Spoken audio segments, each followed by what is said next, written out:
വാർത്തകളിലേക്ക്. കെ.പി.സി.സി അധ്യക്ഷൻ കെ സുധാകരനെ കൊലപ്പെടുത്താൻ സിപിഎം വാടക കൊലയാളികളെ അയച്ചെന്ന് ദേശാഭിമാനി മുൻ അസോസിയേറ്റ് എഡിറ്റർ ജി ശക്തിധരൻ. സുധാകരനെ എങ്ങനെ വകവരുത്തിയാലും സ്വീകരിക്കുന്ന ഒരു സമൂഹത്തെ സൃഷ്ടിച്ചിട്ടുണ്ട്. സുധാകരൻ കൊല്ലപ്പെടേണ്ടവനാണെന്ന ചിന്ത കമ്മ്യൂണിസ്റ്റുകാരുടെ ബോധതലത്തിൽ സൃഷ്ടിച്ചെടുത്തിട്ടുണ്ടെന്നും ശക്തിധരൻ ഫേസ്ബുക്ക് പോസ്റ്റിൽ കുറിച്ചു. മുഖ്യമന്ത്രിക്കെതിരെയും ഒളിയം പൊളിപ്പിച്ചാണ് ഫേസ്ബുക്ക് പോസ്റ്റ്. തൊഴിലാളി വർഗത്തിനൊപ്പം സഞ്ചരിക്കുന്നതിന് പകരം കൊലയാളി സംഘത്തിനൊപ്പം സഞ്ചരിക്കുന്ന രീതിയിലേക്ക് കമ്മ്യൂണിസ്റ്റ് പാർട്ടികൾ മാറിയെന്നും ശക്തിധരൻ ഫേസ്ബുക്ക് പോസ്റ്റിൽ ആരോപിക്കുന്നു. ജി ശക്തിധരന്റെ വെളിപ്പെടുത്തൽ ശരിവെച്ച് കെ.പി.സി.സി അധ്യക്ഷൻ കെ സുധാകരൻ.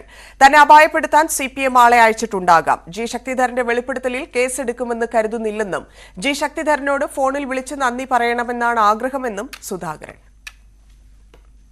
തീരുമാനിച്ച് അവർ ചെയ്തിട്ടുണ്ടെങ്കിൽ ഞാനിപ്പോൾ ഉണ്ടാവില്ലല്ലോ. അപ്പോൾ അവർ ചെയ്തിട്ടില്ല, പക്ഷേ എന്തെങ്കിലും സംവിധാനത്തിൽ അത് പിൻവലിഞ്ഞു പോയിട്ടുണ്ടാവാം.